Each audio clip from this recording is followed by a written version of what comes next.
Hello students, good morning. Welcome to the Bhujingli school trust संचालित जैनाचार्य Shri Ajramarji school online classes. Social science standard sixth, chapter 8, the glory of Bharatvarsh. Let's see page number 41। आज हम new chapter start करेंगे, the glory of Bharatvarsh. हमारे India का जो glory रह चुका है, यानी जो एक ऐसा हिस्सा जो हमारे गर्व हमें प्राउड फील करवाता है, उससे रिलेटेड इस चैप्टर में हम डिस्कस करेंगे। Let's start. We have learned about history of ancient India from stone age to 8th century. We have gathered information about the rulers and heritage of various ages. हम इतिहास के बारे में, हम हिस्ट्री के बारे में हम एंशियंट इंडिया से जान रहे हैं, चाहे वो स्टोन एज से लेके 8th century हो, या जो पुराने हमारे जो पूर्वजों है या किंग्स थे, हमारे रूलर्स थे, उन्होंने अलग अलग एजेस में, जैसे गुप्ता एज है, हमने मौर्यन एज देखा, उन्होंने कुछ ऐसी चीज़ें की हैं और उनकी ऐसी चीज़ें हैं जो हमारे कंट्री को वो एक योगदान कंट्रीब्यूट करते हैं। India is a huge nation like subcontinent. Since ancient times, people of various tribes and sub-tribes have come to India as they were attracted towards our prosperity. बहुत सारे एंशियंट टाइम पीरियड में history में देखा गया है कि बहुत सारे बाहर के कंट्री के लोग, अलग अलग ट्राइबल्स या सब ट्राइब के जो भी पीपल है, उनको हमारे कंट्री का जो भी पैसा था या यहाँ का कल्चर है, वो उनको बहुत पसंद आया और वो इंडिया से अट्रैक्ट होके हमारे कंट्री में आए। Due to this, the diversities of Indian culture creates a confluence of diversity. Jawaharlal Nehru has called it unity in diversity. जो ये हमारा जो योगदान रहा है एंशियंट टाइम पीरियड में, जो लोगों का योगदान रहा है, चाहे हमारे किंग्स हो या हमारे लीडर्स हो, जो हमने डाइवर्सिटीज़ देखी है, एक कॉन्फ्लुएंस डिफरेंसेस देखा है, फिर इस बेसिस पे जवाहरलाल नेहरू ने हमारे इंडिया को एक टाइटल दिया है, that is unity in diversity. हम अलग हैं बट फिर भी यूनाइट हैं। We will gather information about art and architecture and social life our country. हम इस चैप्टर में हमारा एंशियंट टाइम पीरियड की सोशल लाइफ कैसी थी हमारे कंट्री की, और उनका आर्ट है, उनके आर्किटेक्चर कला के बारे में देखेंगे, so that we can gather information about the glorious heritage of the people of ancient India. हम एंशियंट टाइम पीरियड के जो इतिहास में प्राउड फील करने वाले जो हमारा ग्लोरियस हेरिटेज है उसके बारे में देखते हैं। Let's start. Ancient India agriculture. पहले हम फार्मिंग से रिलेटेड बात करेंगे। We get maximum food we consume and things we use in our daily life from farm products. जो हम डेली ज़्यादातर जो मैक्सिमम फूड है, ज़्यादा से ज़्यादा जो खाना हम जो खाते हैं या जो थिंग्स हम यूज़ करते हैं हमारे डेली लाइफ में, हमें वो फार्म से मिलता है, फार्म प्रोडक्ट्स में से मिलता है, खेत से अवेलेबल होता है। Farming began in ancient India. In those days also various tools and irrigation facilities were develop for farming. Farming ancient time में शुरू हुई थी, जो हमने स्टार्ट में फर्स्ट सेमेस्टर में भी देखा था। उस टाइम पीरियड में डिफरेंट डिफरेंट टूल्स यानी इक्विपमेंट, सामान इस्तेमाल किए जाते थे, और इरीगेशन फैसिलिटी यानी पानी कैसे खेतों में सींचा जाए, वो सब चीज़ें फार्मिंग को डेवलप करने के लिए की जाती थी। Ancient times wheat, barley, paddy, jowar, millet, sesame, peas, ये सभी क्रॉप्स को कल्टीवेट किया जाता था, इट मीन्स ग्रो किया जाता था। अब हम बात करेंगे टूल्स, यानी किस तरीके का सामान इस्तेमाल होता था फार्मिंग में। In Harappan culture, plough has not been found among tools in use in agriculture, but plough shape toy has been found, so it can be said that they were using plough for farming. Harappan culture civilisation था तब, यहाँ वहाँ पर जो चीज़ों की खोज की गई थी तो उसमें कोई भी ऐसा टूल नहीं मिला था, प्लॉ नहीं मिला था जो खेतों में काम आता है, बट प्लॉ जैसे शेप का एक टॉय मिला था, जिससे हम कह सकते हैं कि उस टाइम पीरियड में, एंशियंट टाइम में, फार्मिंग के लिए प्लॉ यूज़ किया जाता था। Use of iron tools had been increasing in the field for agriculture. Iron के टूल ज़्यादा यूज़ किए जाने लगे थे फार्मिंग में। It includes axes for clearing forest and front portion of plough use for ploughing soil. ऐसा देखा जाता था कि जो एक्सेस होती थी वो फॉरेस्ट को, जंगल को क्लियर करने के लिए, उसकी सफाई करने के लिए, वुड्स को कट करने के लिए काम आते थे, और जो प्लॉ का आगे का हिस्सा है वो सॉइल को प्लॉ करने में काम आता था, सींचने में काम आता था। In addition they were familiar with sickle, axe etcetera also. उसके साथों साथ एंशियंट टाइम पीरियड के लोगों को सिकल है, एक्स है, हथौड़ी है, कुल्हाड़ी है, उनसे भी वो यूज़ टू हो चुके थे। अब हम बात करेंगे इरिगेशन, मीन्स जो पानी कैसे पहुंचता था। Without rich villages it was difficult for kings and their kingdoms to survive, just as new tools and seedlings were important steps for development of agriculture, irrigation also prove to be very useful. वैसे हमें पता है कि यहाँ पर हमारे country में बारिश बहुत होती है, बट सीज़न वाइज नहीं होती है। तो जो एंशियंट टाइम पीरियड में जो अमीर गांव थे, रिच विलेजेस थे, तो किंग्स को पता था कि बिना उनके हेल्प के वो किसी भी तरीके का कोई भी एग्रीकल्चर में डेवलपमेंट नहीं कर सकते हैं। और एग्रीकल्चर को डेवलप्ड करने के लिए इरिगेशन होना बहुत इम्पॉर्टेंट होता है। At this time, canals, wells, lakes and artificial reservoirs were created for irrigation. उस टाइम पीरियड में इरिगेशन फैसिलिटी के लिए कनाल, वेल, लेक्स और रिजर्वर्स जो आर्टिफिशियल थे यानी मैन मेड रिजर्वर्स थे, वो यूज़ किए जा रहे थे। अब हम बात करेंगे एंशियंट इंडिया का रूरल लाइफ, जो गांव का लाइफ कैसा था। Life in the village of North and South was as follows. The head of the village was called Grambhojak in North India. अब हम नॉर्थ और साउथ के बारे में डिस्कस करेंगे कि वहाँ नॉर्थ और साउथ के गांव में कैसा लाइफ था। तो नॉर्थ इंडिया में जो हेड होता था गांव का, उसको कहते थे ग्राम भोजक। Usually people from the same family remained on the post for generation. वहाँ पर क्या होता था, जैसे हम ग्राम पंचायत में बोलते हैं सरपंच हेड होता है, तो वहाँ के गांव में ग्राम भोजक हेड होते थे नॉर्थ इंडिया में। और उनके पोस्ट के बाद उनको फॉलो करने वाले उनकी ही फैमिली का कोई भी आदमी जनरेशन बाय जनरेशन उसी सीट पर रहते हैं। This post was hereditary. Hereditary means ये जनरेशन टू जनरेशन, यानी दादा परदादा, वो लोग पहले अगर दादा हेड है, उसके बाद उसके बेटे, फिर उसके बाद उनका सन, ऐसे ये सीक्वेंस में रहता। Gram bhojak use to be biggest land owner in the village. जो ग्राम भोजक होते थे वो पूरे गांव में से सबसे बड़ी ज़मींदार होते थे, क्योंकि उनके पास सबसे ज़्यादा लैंड ओन होता था। This land owner use to keep people on rent to do farming. ये लैंड ओनर लोगों को किराए पे रखते थे, काम करवाते थे खेती में। King also give him responsibility of collecting revenue. जो उस गांव के जो भी किंग होते थे वहाँ के, तो वो उनको एक जिम्मेदारी देते थे ताकि वो कलेक्ट कर सके वे tax. He look after law and order situation also. उसके अलावा वो कानून को ध्यान में रखते हुए सिचुएशन कैसा है उसको लोगों से कानून को फॉलो करवाते थे। There were three types of people living in southern India: big landlord, small farmers and landless labour servant.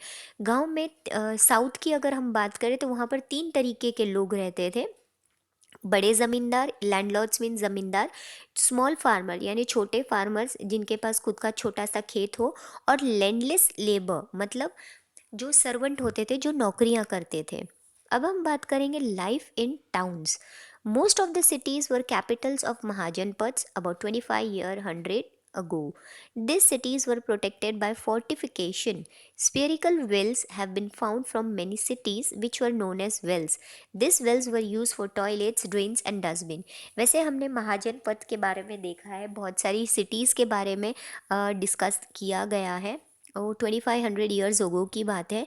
ये सिटीज़ फोर्टिफिकेशन से प्रोटेक्ट की जाती है। वहाँ पर एक स्पेरिकल उस गांव उस शहरों में, सिटीज़ में स्पेरिकल यानी राउंड शेप में कुएं पाए जाते हैं, और उस कुएं को कहते हैं, प्रॉपर नेम वेल्स दिया हुआ है। और ये वेल्स का जो पानी है टॉयलेट्स के लिए, ड्रेन्स के लिए और डस्टबिन्स के लिए यूज़ किया जा रहा था।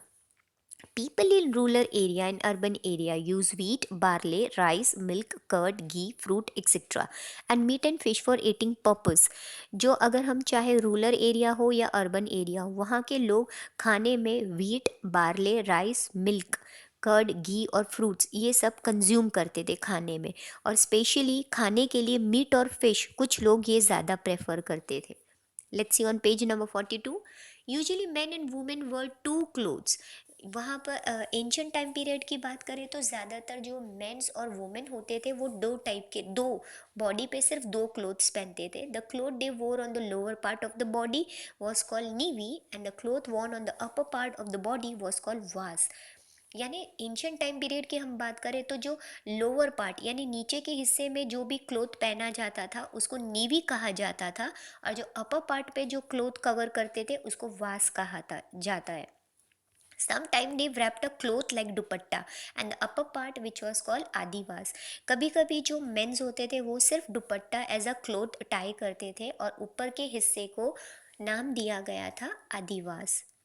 अब हम बात करेंगे ancient Indian art. Historians divide art into two parts. जो एंशंट टाइम पीरियड के हमारे जो हिस्टोरियंस हैं उन्होंने इंडियन कल्चर को, इंडियन आर्ट को दो पार्ट में डिवाइड किया है। एक है फाइन आर्ट, दूसरा है performing arts. Fine arts include drawing, painting, literature, architecture, music, clay etcetera. जो फाइन आर्ट है उसके अंदर ड्राइंग आता है, पेंटिंग भी आता है, लिटरेचर यानी स्क्रिप्ट आता है, आर्किटेक्चर आता है, म्यूजिक भी आता है और क्ले भी आ जाता है। और परफॉर्मिंग आर्ट्स में डांस और ड्रामा आता है। तो let's look into the matters in detail. थोड़ा हम इन मैटर्स को डिटेल में स्टडी करते हैं। तो हम बात करेंगे लिटरेचर ऑफ इंडिया, हमारे इंडिया का लिटरेचर। तो इंडियन लिटरेचर को तीन सेक्शन में डिवाइड किया गया है। पहला है रिलीजियस, दूसरा है नॉन रिलीजियस, थर्ड है description by foreign travellers. Let's start one by one. पहला हम टॉपिक डिस्कस करेंगे religious literature. The Vedas are included in the oldest literature of India. वैसे हमने ओल्ड लिटरेचर इंडिया का जो देखा है उसमें वेदास में बहुत सारी चीज़ें इंक्लूड की जाती हैं। चार वेदास के बारे में हमने पहले भी डिस्कस किया था जो एंशियंट टाइम पीरियड से चल रहा है, ऋग्वेदा, यजुर्वेदा, समवेदा और अथर्ववेदा। उसके अलावा जो ब्राह्मण टेक्स्ट और अराण्यकास जो है वो क्रिएट करते हैं इस वेदास को एक्सप्लेन करने में। यानी अलग अलग तरीके से एक्सप्लेन किया जाता है इस वेदास को, जिसमें शतपथ ब्राह्मण, गोपथ ब्राह्मण और बृहदन में भी कंसिडर इम्पॉर्टेंट। इस वेदास में कुछ टाइप के जो ब्राह्मण्स है जैसे शतपथ ब्राह्मण है, गोपथ है, इनको ज़्यादा एक इम्पॉर्टेंट दिया जाता है। Apart from this, Ramayana and Mahabharata epics are a triangular confluence of ancient Indian society, culture and religion। जैसे हम रामायण और महाभारत की बात करें, जो उनका जो एपिक्स है, उनकी जो ऐतिहासिक कहानियाँ रही है, जो उसके अंदर हमारे कल्चर को डिपिक्ट करता है, तो वो हमारी सोसाइटी, हमारे कल्चर को और हमारे रिलीजन को रामायण और महाभारत के एपिक्स में यानी उन कहानियों में बताया जाता है। Mahabharat was written by Ved Vyas, was initially known as Jai Sanhita, which kept on increasing up to 1 lakh shloks, and Mahabharat was created। Mahabharat की अगर बात करें तो उनके राइटर थे वेद व्यास, जिन्होंने इनिशियली उनका नाम था जय संहिता, जिसके अंदर 1 लाख से ज़्यादा श्लोक्स लिखे गए हैं और महाभारत को इस तरीके से क्रिएट किया गया। Similarly Ramayana was written by Valmiki, depict social life and moral standards along with Shri Ram story. Ramayana में वाल्मीकि ने लिखा गया है और उसके अंदर रामायण में लोगों की सोशल लाइफ और मॉरल स्टैंडर्ड्स जो किस तरीके से रहते हैं या कैसा रहना चाहिए वो, और इनफैक्ट उसके साथ साथ श्री राम की भी कहानियाँ उसमें बताई गई है। About 108 Upanishads of original Indian compilation, Katha, Kena, Prasna, Mundaka, Mandukya, Ishwasyam and Chandyog, Upanishads are great text of Indian philosophy. हमारे इंडियन फिलोसफी में 108 उपनिषद लिखे गए ओरिजिनली, जो कंप्लीशन किए गए, तो ये सभी उनके टेक्स्ट के नेम हैं, यानी ऐसे टेक्स्ट लिखे गए बहुत बड़े बड़े। The number of Puranas is 18। Total अगर हम बात करें तो पुरानाज 18 है, 18 है। अमॉन्ग दैम विष्णु पुराना, गरुड़ पुराना, वायु पुराना and Matsya Purana as well as Bhagavat are known as special text. ये जितने भी उपनिषद लिखे गए उनमें से कुछ स्पेशल टेक्स्ट है पुराणास में, जो जैसे विष्णु पुराना है, गरुड़ पुराना है, उसके अंदर कुछ ऐसी चीज़ें लिखी गई है उस पुराणास में, उन वैदिक में, वेदास में कुछ ऐसे स्पेशल टेक्स्ट है जो प्रेजेंट टाइम के लोगों को जानना ज़रूरी है। We find information about life and religion in Buddha in Jain texts। जो नॉर्मल लाइफ है लोगों की और रिलीजन है वो हम बुद्धा और जैन टेक्स्ट में देख सकते हैं। Original texts or Buddhism are called Tripikta. It includes Sukta Pikta, Vinaya Pikta and Adhidam Pikta। जो ओरिजिनल टेक्स्ट है, जो ओरिजिनल टेक्स्ट लिखा गया है उसको नाम दिया गया है त्रिपिक्ता, जिसके अंदर अलग अलग टाइप के वेदास दिए गए हैं। अलॉन्ग विद दिस, उसके साथों साथ दिन दिया का अंगुत्तमिकिया एंड मजिमिकिया आर अदर इम्पॉर्टेंट टेक्स्ट। ये भी उनके साथ साथ कुछ खास ऐसे ऐतिहासिक इम्पॉर्टेंट टेक्स्ट है। मिलिंद प्राहनो ऑफ नागसेन एंड श्रीमुल काल्पा ऑफ आर्यमचीत आर इम्पॉर्टेंट बुद्धिस्ट टेक्स्ट। जो बुद्धिस्ट टेक्स्ट है उनके दो जो फेमस है वो है एक मिलिंद पान्हो और श्रीमुल Kalpa. Two of these Buddhist text writers in Tibetan language are Kangyur and Tengyur। जो दो ऐसे खास बुद्धिस्ट टेक्स्ट लिखे गए वो तिब्बतन लैंग्वेज में लिखे गए जिनका नाम है कांग्यूर और तेंग्यूर। मिथिकल स्टोरीज यानी जो जतक कथाज है या धिद्याक्यो है, मज्याका है, ये भी बुद्धिस्ट टेक्स्ट है। इन एडिशन बृहत कथा एंड हरिवंश पुराना, Vasudev Hindi, सिद्धेम शब्दानुशासन, द्वाशिया and कृतिमुकला are main text. ये कुछ जो अभी जो मैंने नाम आपके सामने पढ़े ये कुछ वैदिक टेक्सेस है जो एंशियंट टाइम में लिखे गए by Buddhist. Jain text are called Agama text. Jain के जो टेक्स्ट लिखे गए हैं उनको आगम टेक्स्ट कहा जाता है। टोटल 12 आगम ग्रंथ है।